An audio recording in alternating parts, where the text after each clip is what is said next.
Thank you so much. As we were walking around, I couldn't help but to reflect on just the next generation and how the conversation on living is just shifting. I think the pandemic has caused us to shift faster than we thought. My son, the whole concept of being indoors is just, it's just not real for him. He believes in shared spaces. He believes in a short period of time of being in this apartment. I was joking. I don't even know if he knows how to turn on the stove. He eats out. He enjoys the camaraderie and the cross-pollination of people interacting together. And as we look at some of these drawings, we were on the rooftop. This picture here showing the shared space. This is a shared space mindset of the future generations. And this concept really falls in lines with what Deputy Mayor Maria Torres Springer and Chief Housing Officer Jessica Katz, what we have been talking about. And so we're excited about the challenges that are in front of us, particularly around affordable housing. And that's why last year we declared that New York City would lead the way on housing in America. This is a conversation that I'm hearing from my mayors across the country. How are we dealing with housing? How do we think differently about housing? And you can't do it if you start out from saying no.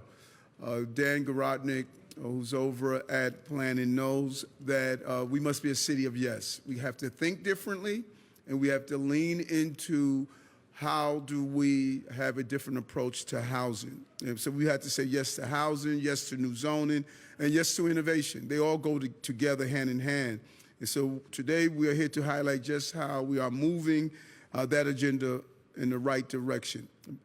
The bottom line is we must make it easier to convert office buildings like the one we just toured into housing for New Yorkers. It has been just extremely difficult, and just to imagine that there's certain buildings we can't convert just because of the years that it was built, we need to look at how do we have a different approach to this. And as I indicated in my State of the City, we're going to remain the greatest city in the world by building housing and affordable housing for everyday New Yorkers on several income bands, from low income to middle income, to market rate, and to luxury. All of those combinations come together to have a city of this magnitude.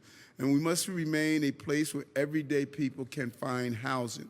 That's why we have made affordable housing a central part of our working people's agenda, and the Deputy Mayor has been clear with the moonshot moment of 500,000 new homes over the next decade. We released our Housing Our Neighbors plan to connect more New Yorkers to safe and stable homes, and the most important one is the one I like, get stuff built. To speed up construction of new housing in all 5 boroughs, it just has been taking too long to put a shovel in the ground, and we want to change that mindset and get stuff built in the city. But we said from the beginning that we need the help from the state.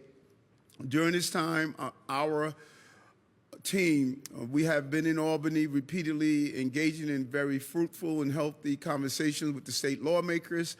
And I must say that both houses, the leaders in the Senate and the leaders in the Assembly, they both understand the urgency of the moment, that we need more housing, and the only way we can have more housing is to build more housing. And so we're excited about the possibilities of what is going to come out of Albany. We cannot thank the governor enough. She has been a real partner in this conversation about housing. She has included a number of key investments and policies in her proposed budget that would help us address the housing crisis. And we are here today to say that these items need to be included in the final budget that's going to pass later this month. I know Albany, I've been there, so there's some deep conversations that are taking place, but we think this is a real win. And as I walk around this building, I really want to thank Van Barton team for showing us around this amazing project and for the vision of moving forward with a project of this magnitude. It makes it clear what we can do with more of our vacant office buildings. we're talking about millions of square feet of office space. Even in those companies where people are remaining in their companies, there's a concept of downsizing. And so we have to think differently. And so we can do this together. It's about having partners in the state, but also partners in the city council. And I am really pleased to be here with our finance chair, Council Member Brennan, and Speaker Adams, the leader of the council, who are also aggressively understanding that we must partner together to plan to speed up these office conversions and for raising their voices to keep the changes we need from the state. And I also want to thank just a real leader, the chair of the New York City Planning Commission. Dan has been a real visionary, even as a council person, and now he's in this important role and job. He comes with every day his A game of how we're going to build more and how we're going to have our city's office adaptive reuse task force that he is in charge of. He's coming up with common sense solutions to the housing crisis and spending time in Albany as well. We've already been talking to the partners and the state legislators. We're excited about the outcome, really leading with our Chief Housing Officer, Jessica Katz, and Deputy Mayor for Economic and Workforce Development, Maria Torres Springer. They have really pushed this agenda forward for our city.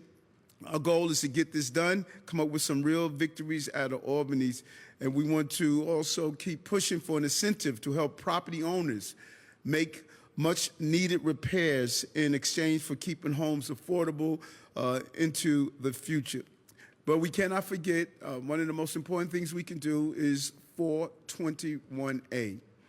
It's crucial that we get this done, even if we do a temporary version until we can hammer out the details, but we need an extension of the 428. This would allow construction to be completed in an existing pipeline of affordable housing projects. It is crucial that we do so. This is not a giveaway. This is an incentive to get more affordable housing units in place. Without it, we simply will not be able to build affordable housing at the rate we need. We also make the case for more funding for NYCHA tenants, new regulations for basement and cellar apartments, and a number of other important changes and investments. When you think about it and do a real analysis, the housing crisis of the 1920s, we built 750,000 new homes, more than 3 times the amount we've built in the last 10 years. We did it then, and we could do it again. And not only can we do it again, we must do it again if we're going to address the housing crisis. And working with our partners in Albany and the City Council, we can take the next major steps towards providing quality housing for all New Yorkers. New York must be a city where working people can live, thrive, and generations can continue to aspire to be here from generation to generation. And this administration will lead in the way. And again, I want to bring on my partner in government, City Council Member Justin Brennan, who fully understands how important this moment is. Justin? Thank you, Mayor. Thank you, Mayor. When we passed the bill in the City Council to create the task force to explore office to residential conversions, basically because I got tired of hearing people talking about, can it be done? I went to the mayor and said, let's actually figure it out. Let's sit down, let's get the greatest minds we have, and let's figure out if it can be done. And I think what's happening here is really an example of that, of putting a what if into action, and a what if and a why not. Right now, we're really in the throes of an affordable housing crisis. We're not in the throes of an office space crisis. We have too much unused office space and not enough housing. So it's really a no-brainer. It's one of those moments when everything just lines up and makes sense. Like the mayor said, we need our partners in Albany to incentivize these conversions to make it easier for developers to do this. If they have unused office space and we have such a need for affordable housing, this is the way to make it happen. We're going to do everything on the city level to make it as easy as possible to go through this process, but we need our partners in Albany to really incentivize this and make it as easy as we can. This is something that almost 75% of New Yorkers support, turning unused vacant office space into residential units. It has overwhelming support across the city, and it's just really a common sense, no-brainer policy, but now we have to do everything we can to incentivize it. to make sure that it gets done and makes it easier to get done. You're talking about maybe 40,000. If the blueprint that Dan's task force laid out, that we could house about 40,000 families, over 20,000 units in this city just by converting unused office space into residential housing. So let's get it done. Thank you, Mr. Mayor. Thank you. Thank you. We got time for a couple on-topic questions. Folks have on-topic questions. Hold on, before you do that, why don't you come, you or your son, why don't you come say a few words about this project, okay?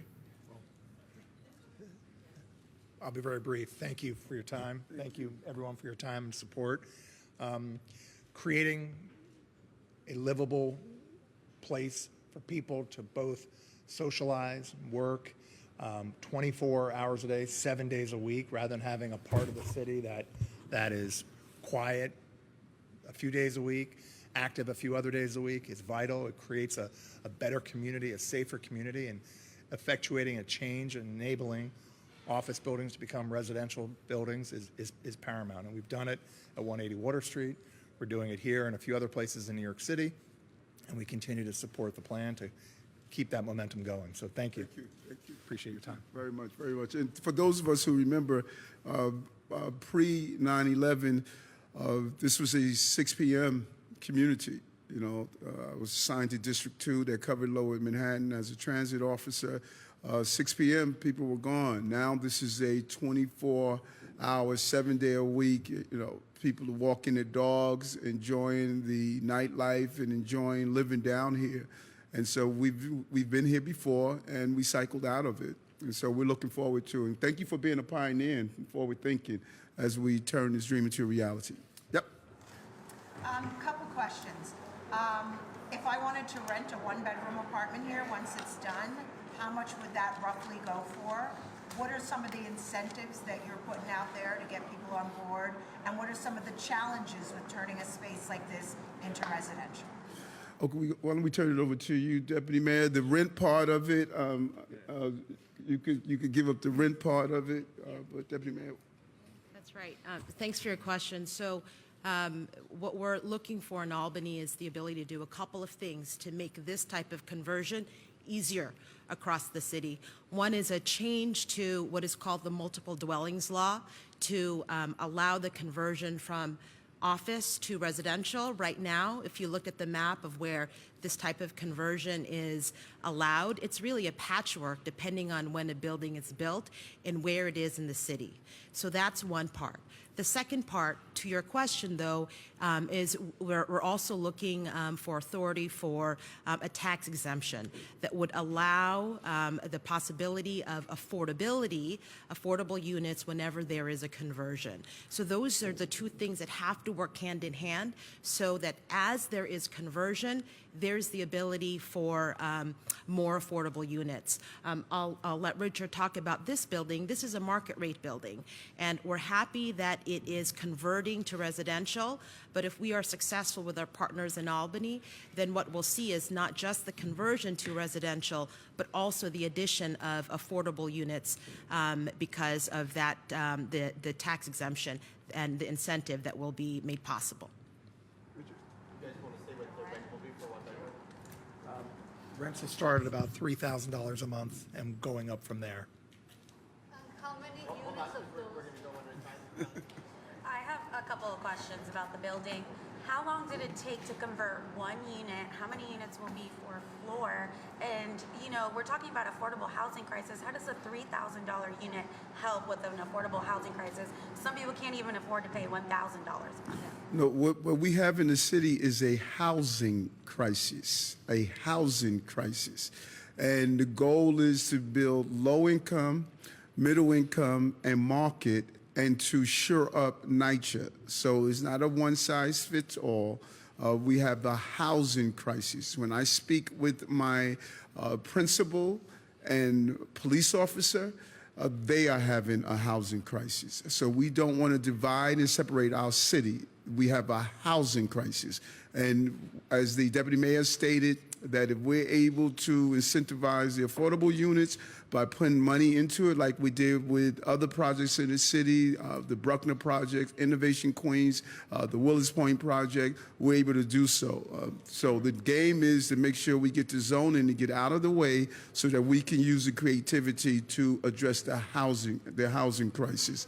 Well, hold on, yeah, one at a time. We got you. And so they want to talk about the floors. All right. Can you say your name, Oh, sir? Your- yeah, Joey Kaleli. So overall, 588 units, and from start to finish, so we go systematically throughout the building from bottom up. So from the time we started until the time we get our first TCO for that set of units, it'll be 18 months, but overall completion of the project, 24 months. So without the incentives, yes, sir, you could answer, without the incentives that they're looking for, how did you decide to convert this? Like what economics were in play for you to do that? I think cost basis of our investment, which we purchased back in 2013, enabled us to be able to do it without incentives. But, incentives would, of course, help with other people. On the incentive, but if you were talking about like a revised 421A or something along those lines, some critics of it have said it was too much of a giveaway. In the past they've said, and Governor Hochul trying to possibly get something like this moving forward, not just the extender part. What advice do you have for her to kind of convince people that this is a good thing, and to kind of create consensus? Great question. We should do a real analysis of how many projects are in the pipeline, how many projects have stalled, and as we talk about the housing crisis we're facing, to make sure that we can come up with a good 421 version that we all can live with. Do we find 100% agreement on anything? No, you don't. But we can find a compromise that will continue to incentivize development of affordable units and at the same time make sure that the price point remains affordable for low income, middle income New Yorkers as well. So we are excited about the conversations in Albany around our overall housing agenda, but it's crucial that we do need a 421A plan. The governor's proposal on conversions includes a tax incentive if landlords do affordable housing, but it's up to them. Do you have a sense at all of what share of landlords doing conversions would choose to do affordable housing? Jessica, when are you? Sure, I got it. It will depend on what is ultimately passed, right? Because with each of these, with each of the incentive programs, the devil's usually in the details. So our goal is to make sure that it's the type of incentive program that makes sense to get the conversion, to get the affordability, so that we're not eroding our own goals. But we can follow up with specific estimates, but we're not trying to force anyone to do a conversion. What we're trying to do, as the mayor mentioned, is to get rid of all of the barriers, and there are many of them that exist today, regulatory, financial, to make these conversions possible, because we have to use all of those tools to meet the housing crisis that has been dire and unrelenting over the course of the last several decades. So how many units are we going to have? What we're talking about, the percentage of or number of units that you're going to have that are affordable?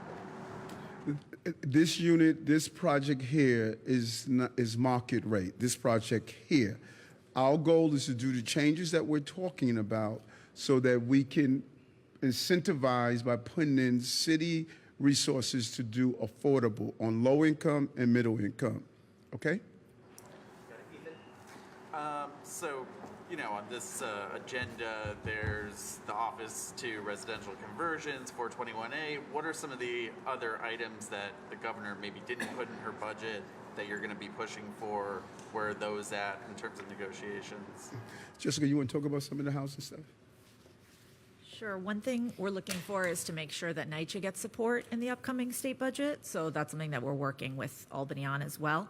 But we're very proud that in very large part, our housing agenda is very well aligned with the governor. So that's once in a generation opportunity to take a big swing on housing, and we're really looking forward to it. Okay, thanks, folks. I have an off-topic, Mayor. Will you take a few off-topic? We gotta go, we're just doing on topic. No, off topic?